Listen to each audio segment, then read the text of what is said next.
Hello and welcome to the program. I am DEJI360. Now, Nigeria's 2015 presidential election has been won and lost. And there you can see the result. Muhammadu Buhari polling 15,424,921 votes to the incumbent President Goodluck Jonathan of the PDP, who managed to poll 12,853,162 votes. Remember, in 2011, Buhari polled just around 12 million votes. But this time, it's like the situation was reversed. Of course, as you know, Goodluck Jonathan polled 22 million votes in 2011. And this time, his votes, the number of votes, dropped to 12 million. Well, the election has been won and lost, and whether or not we like it, Muhammadu Buhari would be sworn in on May the 29th, 2015. So Nigeria would have a new face in the presidential villa. Of course, Muhammadu Buhari is actually not a new face. He's been president of this country before, a military ruler actually, and this would be his second coming. But of course, his first as a civilian president. And Goodluck Jonathan, well, with his defeat ends 16 years of PDP's uninterrupted rule of Nigeria. Well, we really don't know what is going to happen to the PDP now. But let's just take you back to what President Goodluck Jonathan said, his concession speech immediately after INEC announced that result, that he had lost the election. Take a Hello, Nigerians. I thank you all for turning out en masse for the March 28th general elections. I promised the country free and fair elections. I've kept my word. I've also expanded the space for Nigerians to participate in the democratic process. That is one legacy I would like to see endure. Although some people have expressed mixed feelings about the results announced by the Independent National Electoral Commission, I urge those who may feel aggrieved to follow due process based on our Constitution and our electoral laws in seeking redress. As I have always affirmed, nobody's ambition is worth the blood of any Nigerian. The unity, stability, and progress of our dear country is more important than anything else. I congratulate all Nigerians for successfully going through the process of the March 28th general elections with the commendable enthusiasm and commitment that was demonstrated nationwide. I also commend the security services for their role in ensuring that the elections were mostly peaceful and violence-free. To my colleagues in the People's Democratic Party, I thank you for your support. Today, the PDP should be celebrating rather than mourning. We have established a legacy of democratic freedom, transparency, economic growth, and free and fair elections. For the past 16 years, we have steered the country away from ethnic and regional politics. We created a pan-Nigerian political party and brought home to our people the realities of economic development and social transformation. Through patriotism and diligence, we have built the biggest and most patriotic party in Nigerian history. We must stand together as a party and look to the future with renewed optimism. I thank all Nigerians once again for the great opportunity I was given to lead this country, and I assure you that I will continue to do my best at the helm of national affairs until the end of my tenure. I have conveyed my personal best wishes to General Muhammadu Buhari. May God Almighty continue to bless the Federal Republic of Nigeria. Well, that was President Goodluck Jonathan's concession speech. Of course, we're going to play a video. So you take a listen to what President Goodluck Jonathan actually said to Buhari when he called him. But just before we play that video, let's take a listen to what Buhari said as in his acceptance speech after receiving President Goodluck Jonathan's call. And of course, INEC declared him the winner of the election. This is what Buhari said. At exactly 5:15 yesterday evening, President Jonathan called to congratulate me on my victory. For this, I want all Nigerians to join me in congratulating and appreciating Mr. President for his statesmanship. President Jonathan engaged in a spirited campaign and was a worthy opponent. I extend my hand of fellowship to him. I look forward to meeting him soon as we plan the transition from one administration to another. He will receive nothing but understanding, cooperation, and respect from me and my team. Well, that was President-elect Muhammadu Buhari's acceptance speech. Earlier, you listened to President Goodluck Jonathan's concession speech, and now that phone conversation between the president and the president-elect, we managed to get it. Let's just take a listen. Take a listen now to what President Goodluck Jonathan said to Buhari when he placed that call to him, conceding defeat. Take a listen.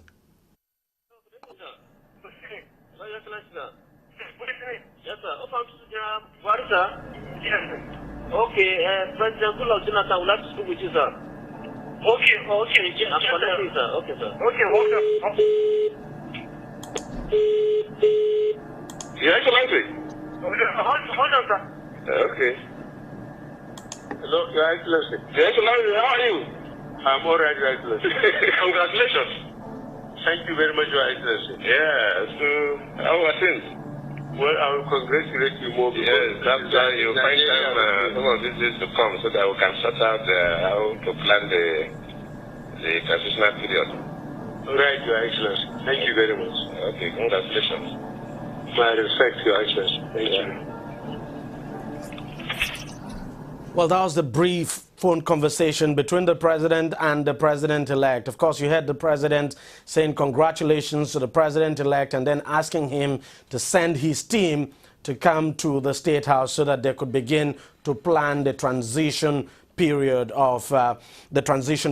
Now, that transition period is between now and May 29th. So a committee will be set up that would work on the transition. That committee is supposed to comprise members of course, the president-elect's team and the incumbent president's team. We're going to take a short break now. When we come back, we'll be analyzing the results of the presidential election, and then you would see how this election was won and lost. Stay with us, don't go away. Every day, every hour, and every minute, news break in Nigeria. Things happen so fast, it's most times difficult to track and comprehend them. But that's what we do right here on DEJI360. 2015, would you want to come back again? It's like asking Jesus Christ if he knew he was going to die, will you want to come back as the savior of the world again? We do not just help you track the stories, we break them down, explore all the angles, analyze the issues so that you can fully comprehend the stories and use them to make the right decisions.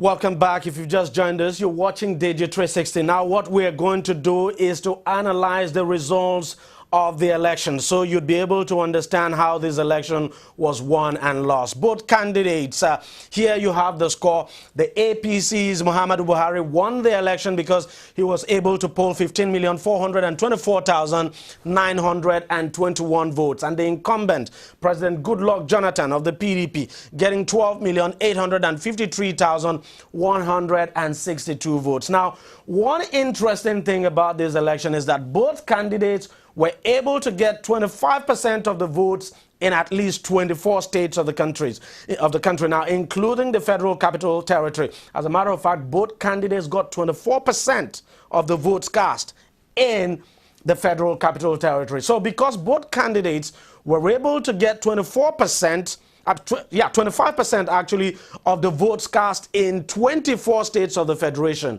now the winner emerged as a result of majority votes cast, and that's the reason Muhammadu Buhari was declared the winner of the 2015 presidential election. Let's run you through some statistics. Now, the political map in 2011 was something like this. All the states in red here, all these areas in red were actually won by the PDP. And that's the reason President Goodluck Jonathan won the election in 2011. You can look at the entire states in the South-South, the Southeast, the Southwest, with the exception of Osun, which was won by the ACN back then. That's Ribadu's ACN. And then Buhari only managed to win in the North and some areas in the Northeast. And at the end of the day, he succeeded in polling just 12 million votes, slightly over 12 million. And President Goodluck Jonathan got over 22 million votes. But then, this is what the map looked like in 2011. Let's take a look at what the map now looks like. This is the 2015 political map as a result of this election. Now, look at those states in blue. They were all won by the APC. Buhari won the whole of this area. Now, see the difference. All of these areas were, in 2011, won by the PDP. But this time, Buhari made enormous inroad. He took the whole of the Southwest, with the exception of Ekiti State, which, of course, the PDP won.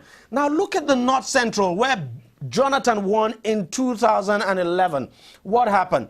We have Muhammadu Buhari taking Kwara, Kogi, and Benue. So the North Central was actually split. While Jonathan won Nasarawa and Plateau, look at what Buhari did. He swept the polls in Kwara, Kogi, and Benue. And of course, something you should know, he was still able to get 25% in Plateau, 25% in Nasarawa, and of course 25% in the Federal Capital Territory. Now, this is where Jonathan managed to get his, well, some 12 million votes. Look at, Jonathan managed to win. Of course, he won in the whole of the South-South region here. He won in the whole of the Southeast region as well. Now, but the problem is that Buhari still managed to get 25% of the votes in Edo State, for instance.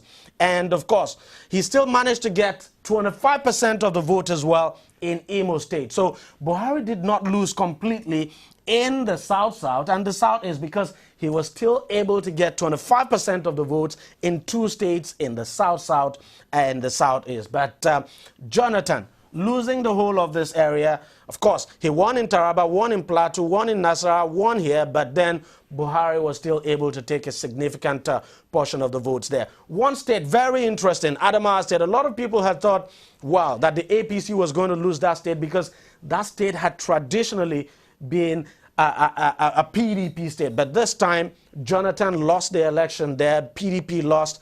And don't forget, that state has a PDP governor, but they lost it. Of course, Gombe as well, they lost it. And let's take you to the next slide now. Now, this is what the votes look like. This is the outcome of the election across the geopolitical zones. Now, just take a look at this. In Ekiti State, there you have Buhari getting 120,000 to Jonathan's 176,000. And that is the only state in the southwest of the country where Jonathan won. The other states, he lost everything completely. And it's quite surprising, because in 2011, Buhari, as a matter of fact, did not even get up to 120,000 votes in the whole of the southwest. But look at, polling 120,000 plus in Ekiti, 308,000 plus in Ogun. You have Osun there, 383, Ondo 299, Oyo 528, and then look at Lagos. Lagos, of course, was always going to be a battleground state. Jonathan won Lagos by over 1 million votes in 2011, but this time it didn't go to him. He lost the election, but not by a wide margin. Buhari won, not by a wide margin. Buhari won by 792,460 votes. And then you have the Southeast there. Now, Buhari did very badly in the Southeast. It was expected that Buhari and the APC were going to do badly in the Southeast, and that's how it turned out, because the Southeast is still a very strong hold of the PDP, and President Goodluck Jonathan is very much liked in that region. So not a surprise at all that President Goodluck Jonathan swept the polls there. You can imagine Buhari getting just 13,000 plus in Abia State. And look at Enugu State getting 14,157 votes to President Goodluck Jonathan's 553,003 votes. So Buhari lost the whole of the Southeast by a wide margin. Jonathan won there by a wide margin. Let's take a look at the South-South. This is where the president comes from. I'm talking about President Goodluck Jonathan now.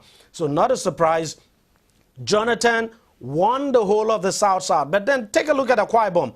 Akwa Ibom, Buhari getting 58,411 votes in Akwa Ibom. Well, a lot of people had thought Buhari was not going to get this amount of vote. But then look at what Jonathan got, 953,304,000. Now, some very interesting thing in the South-South. Look at Edo State.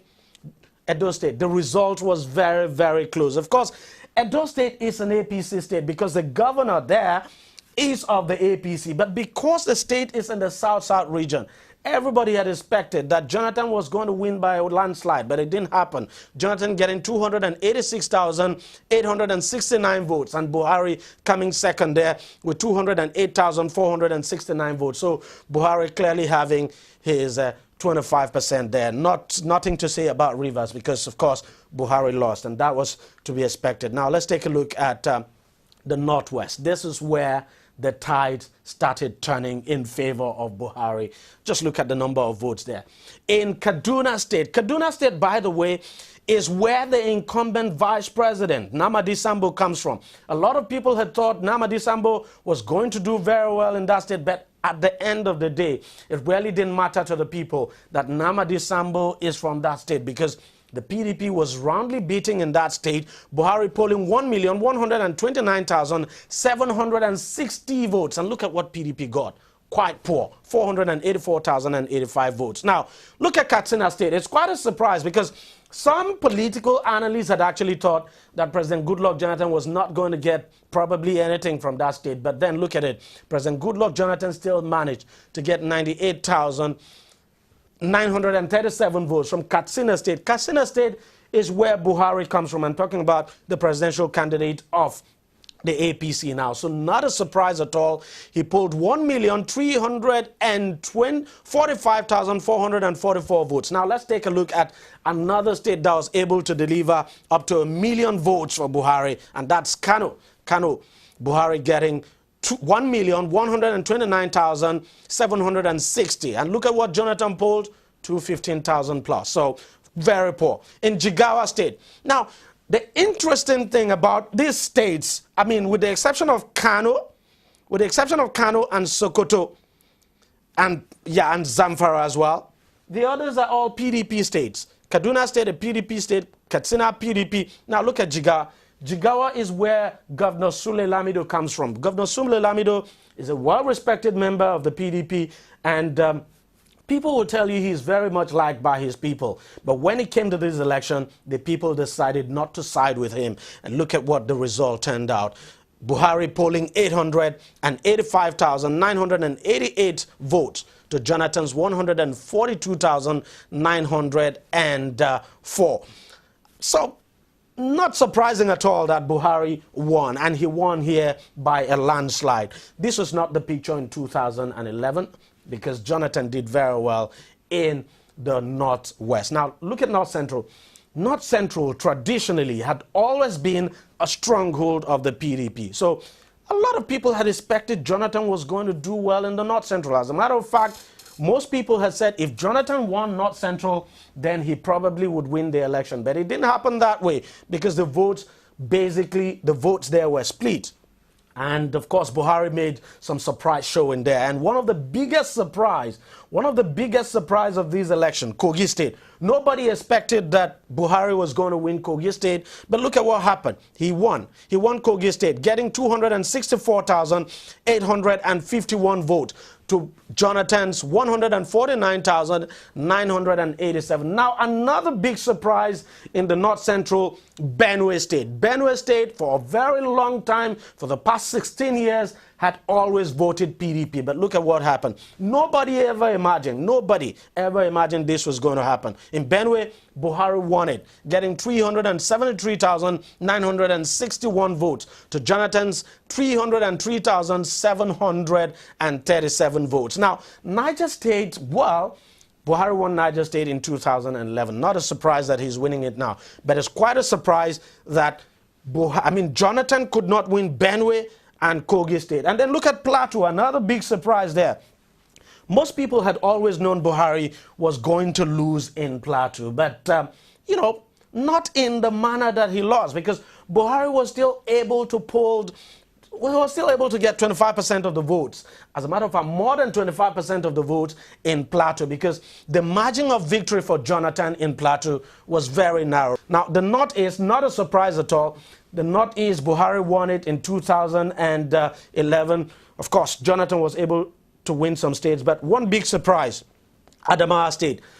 Everybody had thought Jonathan was going to win Adamawa State because just few days to the election, most of the APC executive members in that state defected to the PDP, and people had thought that was going to give Jonathan the bounce in Adamawa, but eventually it didn't work out that way because Buhari took the state, winning it by 374,701 votes to Muhammadu Buhari's to Jonathan's 251,664 votes. So Buhari winning it there. Another surprise, Taraba State. Taraba, traditionally a PDP state, but Buhari did not win the state, but he won somehow because he got more than the 25% he required. Look at getting 261,326 votes. And look at what Jonathan got, 310,800 votes. So the margin of victory very slim. So you could as well say the votes in the Northeast was somewhat split. Not a surprise at all that Jonathan got 25,640 votes here. Go to Yobe State too. The same thing played out. Look at Yobe State. That's one of the states where you have the Boko Haram insurgency. So not a surprise Jonathan getting 25,000 because obviously some people have just not been happy, especially the people of these states have not been happy with the way President Goodluck Jonathan has handled the insurgents. Now we're going to take a short break. When we come back, I'll have a political analyst actually dissect these figures further. Stay with us, don't go away. Every day, every hour, and every minute, news break in Nigeria. Things happen so fast, it's most times difficult to track and comprehend them. But that's what we do right here on DEJI360. 2015, would you want to come back again? It's like asking Jesus Christ if he knew he was going to die, will you want to come back as the savior of the world again? We do not just help you track the stories, we break them down, explore all the angles, analyze the issues so that you can fully comprehend the stories and use them to make the right decisions.